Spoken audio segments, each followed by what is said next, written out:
chess question of generations. Which one is better? Rook and the pawn or two minor pieces, bishop and knight? Technically, they are both worth the same amount of point value. So would we say that it's about even? We shall see. I'm International Master Zura Jawahadze, and I want to show you two games from round 2 of the ongoing World Cup that takes place in Goa, India. Without further ado, let's jump into the first game. Daniil Yuffa versus Jeffrey Xiong. Game starts with the Queen's Gambit declined, but transposes quickly to the semi-Slav. And the main line of semi-Slav, a very popular choice at all levels. Bishop to d3, short castle, and after bishop has made one move, black is willing to capture on c4 and give up the center temporarily, because the white is going to lose a tempo into capturing, and then meanwhile black will be able to try play b5 and c5 here. Now white plays e4, threatens e5, so that has to be obviously stopped with e5, captures on d4, and knight goes to g4. This 3 versus 4 on one side of the board and the 3 versus 2 on the other is a very common pawn structure for semi-Slav positions. Usually it gives a white activity if they are able to go f4, e5. If end games happen, black is going to be slightly favored. Let's see how it plays out. Blocking the e5 and in general e5 square is a very important for both sides, I would say here. So knight d to e5 at the moment, as you can see, black is the one controlling it, but after some trades here, there will be f4. However, now black gets to keep a bishop pair. And after bishop g4, rook e1, black brings the rook into the game. And now Daniil goes for a very provocative f5, which computer characterizes an inaccuracy. There is no need. Probably moving like h3 here would make a little more sense. Probably bishop back to e6 and still around even, but f5 move is now going to allow some tactics. Bishop takes e5. What is white's point? White's point is queen to e4, attack both bishops. If you play bishop d5 check, d4, queen takes d4. Okay, and if rook takes d4, rook takes e7, black loses a piece, right? So after queen d4, if you try to take on e1 first, point being that if you take back, then rook d4, now queen is going to take g4, and two minor pieces again for the rook and the pawn, but white gets to keep queens on the board, which is going to increase their attacking potential. So what Jeffrey does here is plays rook f2 e8. Point being that after queen g4 check, bishop d4. A little trickery here. If you go king h1, queen takes e1, and you can't take back because you're going to get mated. So you have to take queen d4, but now rook takes d4, rook takes e7, rook takes e7. And this is the position that I was talking about at the introduction of the video. Black has a rook and a pawn for two minor pieces, bishop and the knight. Which one do you think is better right now? Or who do you think is better in general? Now, computer evaluates this as literally 0 zeros, completely even. I would argue that practically speaking, this is easier to play for black because black rooks are very active and they are dominating these two minor pieces. These two minor pieces have no good targets. If you could place the knight anywhere on the board, where would it be? It doesn't have a good square. You maybe like c5, but it's not doing that much there either, right? So no good squares for white minor pieces. So I guess let's make conclusions at the end after we also see the second game. But now Jeffrey establishes the control here very nicely with pawn to b5. Black's plan is somewhat straightforward here. Pawn to c5, maybe then c4. Bring the king over, target the f6 pawn, and maintain the pressure here. So that is exactly what happens. And now this d pawn is going to become unstoppable force. So king f1 apparently, and going king from behind would be better, but still white is in a very difficult situation. You're going to lose some pawns there. So king f3, pawn to d3. Now the point being that you cannot take here because simply rook e1 and this pawn is going to be unstoppable. You'll have to sacrifice your minor piece. So knight d4, now rook takes b2. A4, the point I think is if you take there rook b4, attacking both. If you defend knight c3, then rook c4, again attacking the both, and white's gonna lose a minor piece again here. So bishop to c4, rook takes h2, pawn to a3, because if you take there, rook takes a2, and now this a pawn is gonna decide the game. After a3, d2, and h5. I really like this move. I mentioned this in the previous video. Only one weakness does not win the game. You're gonna need at least two, because an opponent only has one weakness. All their forces are focused on that weakness. Right now, that is this pawn, right? So white is gonna put all their pieces to stop that pawn. So meanwhile, black is going to create another one here. And now the h pawn is going to decide the game, because if you do not take there, then h2, and one of the pawns is still gonna promote, and you will have to sacrifice your minor piece for it. Now, Jeffrey doesn't even mind capturing the a pawn here, because white's going to be in zugzwang if you play a4, rook a1, and captures on a4 with the check. So if you move the king, then king e4, and these pawns are gonna drop. So Daniil decided to give up. This is, by the way, a very evenly matched up encounter. Both players right under 2650, so it's going to be interesting to see their second game. Jeffrey's going to be playing with white. I think winning with black is huge in the first game, so I hope he can bring the match home and make Texas chess fans happy, fellow Texas chess fans happy. He's also from Dallas, and that's where I reside also.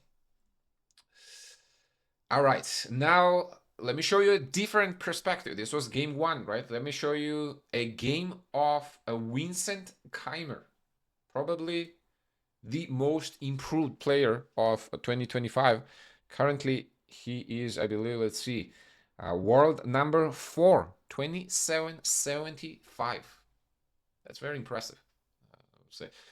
His delta factor here is 42. The delta means improvement compared to this time last year. 42, as you can see in the top. Apparently, him together with Sindarov are the top scorers year to year, but he's still the first one, slightly more, 42.4, as you can see, versus Sindarov's 42.1. Now, why did I mention this game about minor pieces versus a rook, or the other rook and the pawn versus minor pieces? Let's see. e4, e5, knight f3, knight c6, bishop c4, Italian game on the board, and Vlad Kovalev, who formerly been 2700 and a very experienced player. He actually, did he beat Magnus? I think he's beaten Magnus in the classical game. Pawn to d4, e takes d4. And Vlad goes e5. By the way, I am posting the opening repertoire exactly on this line with white, but instead of e5, I go there short castle. So make sure you check that out. I also have in my school group community PGNs included, which there will be link from my video. If you want to get your hands on those PGNs and study them, add them to your library, and play them and enjoy them,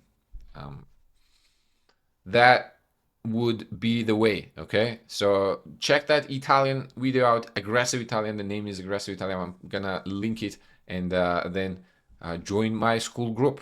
I'm also having group classes in 4 different rating range categories on Mondays and Wednesdays.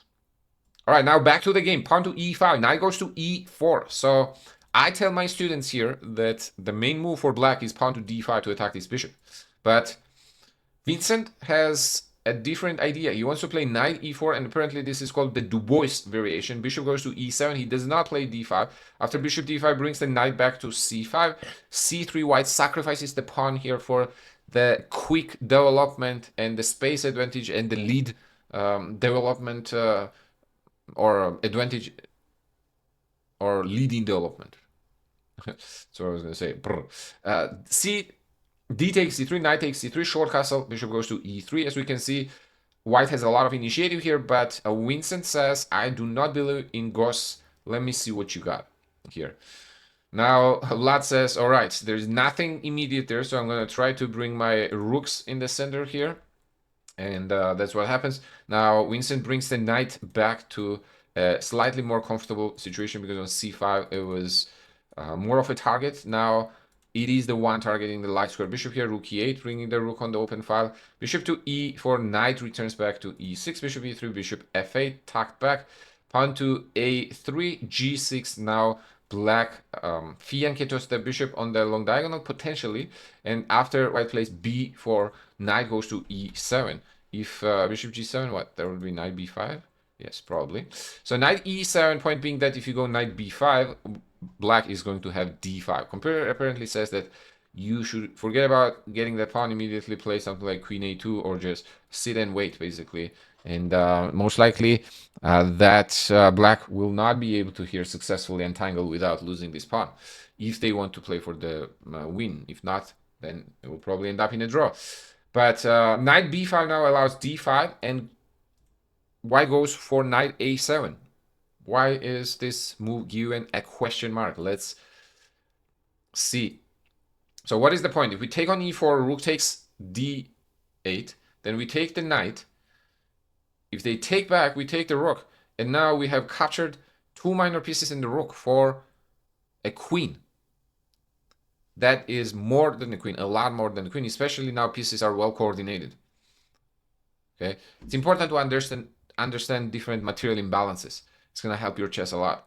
So Vincent says, oh, I'm happy to give you my queen here. E takes f3. And Vlad says, well, okay, queen f3 is a trouble. I cannot defend the rook because you're also attacking with the knight. Let me take your rook. And the point is, after f takes e6, rook to e1. White does have a little bit of activity here. This bishop is pinned, and this pawn on e2 is going to get lost. So what would you say about this position? In the previous example of the Jeffries game, we had a rook and a pawn versus two minor pieces. Now we're going to have the same material imbalance, but situation is a little different because black pieces are better coordinated. So knight goes to c7. All the pieces are here together. Knight goes to c7, attacking the rook. Rook slides. Now bishop is ready to move out because this knight protected the rook. So before you capture on e2, black trades a single rook. Now knight gets back, and black is willing to trade the dark squared bishop, and this was a very interesting decision. I was not sure whether he was gonna try to keep the bishop pair or not. He keeps the knights on the board because I guess on the fight, one side of the board, now knights are going to be very effective here. King gets closer, and white does not prioritize getting this knight outside like a lot earlier. Actually, that had to happen like a lot earlier. But after knight c3 here, if we look at this knight on a7, that's in a little bit of a jail, and that's gonna decide the game. Now bishop completely imprisons it. If you don't play a4, then king b6, and you gotta lose it. Then now white is being desperate here, but a very well thought out and calculated, especially under seconds. That's very impressive. Knight takes b6 here, temporarily sacrificing a piece, but point is you still can defend the knight because of the knight c4 check. So now white tries to create the counterplay on the other side of the board, but black captures that knight. Now material is still the same, but position has simplified a lot, and white will have a lot harder time stopping that b pawn than black, the h pawn here. g5, so apparently knight d3 was the right move. Apparently g5 is a little inaccuracy, but both guys here are, well, actually Vincent is around 2 minutes, Vlad is 10 minutes because they got 30 additional minutes after move 40. We are move 56 right now. So it kind of went almost down the wire here. So h7 was apparently the critical mistake. King f5 would have drawn the game, as crazy as it sounds. Bishop to g8, then king takes f6, knight takes g4, king takes g5, and black has nothing better than to sacrifice knight for that pawn. If not, then king is gonna get close, pawn probably push. You have to sacrifice the bishop, and then rook is gonna sacrifice itself for the pawn, and you're gonna be left with only one minor piece, which is not winning. h7 was the critical mistake of the game, which allows now black to play b2. I don't know why Vlad would play this that fast here. I'm sure he regrets it now. b2, the point is, if you take rook takes b2, then bishop d3, and you're going to lose the h7 pawn, and then it's just hopeless because you have to stick with defending the g4 pawn. Meanwhile, black consolidates, and you're still going to lose that pawn eventually in the game. So both sides promote, but black is the first one, so you're gonna start checks and not finish. If you go back, then queen check, and it's going to be a checkmate. So let's make a little bit of a conclusion here. What did we learn from these two games? In one game, Jeffrey's game, he dominated the minor pieces, which gives us an idea that rook pair work better against minor pieces. So let's put it this way: two rooks versus rook and two minor pieces perform better rather than rook versus two minor pieces. Okay, let me repeat that again. Two rooks versus two rooks perform better than rook versus two minor pieces. The two rooks versus rook and two minor pieces perform better than one rook versus two minor pieces.